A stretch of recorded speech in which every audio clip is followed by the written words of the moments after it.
एक बार एक किसान परमात्मा से बड़ा नाराज हो गया।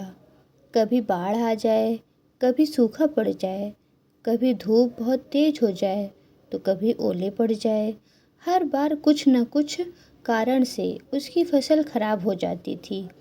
एक दिन बड़ा तंग आकर उसने परमात्मा से कहा, देखिए प्रभु, आप परमात्मा हैं, लेकिन लगता है आपको खेती बाड़ी की ज़्यादा जानकारी नहीं है। एक प्रार्थना है, इस साल मुझे मौका दीजिए, जैसा मैं चाहूँ वैसा मौसम हो, फिर आप देखना मैं कैसे अन्न के भंडार भर दूँगा। परमात्मा मुस्कुराए और कहा, ठीक है, जैसा तुम कहोगे वैसा ही मौसम दूँगा, मैं दखल नहीं करूँगा। किसान ने गेहूं की फसल बोई। जब धूप चाही तब धूप मिल गई, जब पानी चाहा तब पानी मिल गया। तेज धूप, ओले, बाढ़, आंधी तो उसने आने ही नहीं दी। समय के साथ फसल बढ़ी और किसान की खुशी का ठिकाना न रहा, क्योंकि ऐसी फसल तो आज तक कभी हुई ही नहीं थी। किसान ने मन ही मन सोचा, अब पता चलेगा परमात्मा को कि कैसे फसल उगाते हैं। बेकार ही इतने बरस हम किसानों को परेशान करते रहे। फसल काटने का समय आ गया।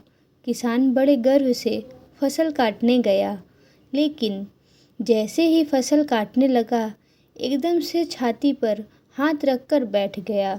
अरे, ये क्या हुआ? गेहूं के अंदर एक भी गेहूं की बाली नहीं थी। सारी बालियां अंदर से खाली थी। बड़ा दुखी होकर उसने परमात्मा से कहा, प्रभु, ये क्या हुआ? तब परमात्मा बोले, ये तो होना ही था। तुमने अपने पौधों को संघर्ष का जरा सा भी मौका नहीं दिया। न तेज धूप से उनको तपने दिया, न आंधी ओलों से जूझने दिया। उनको किसी प्रकार की चुनौती का एहसास नहीं होने दिया। इसीलिए सब पौधे खोखले रह गए। जब आंधी आती है, तेज बारिश होती है, ओले गिरते हैं, तब पौधा अपना अस्तित्व बचाने का संघर्ष करता है, और इस संघर्ष से जो बल पैदा होता है वो ही उसे शक्ति देता है, ऊर्जा देता है, जिसकी वजह से उसके अंदर नए बीज पैदा होते हैं। उसी तरह ज़िंदगी में भी अगर संघर्ष ना हो, चुनौती ना हो, तो आदमी खोखला ही रह जाता है।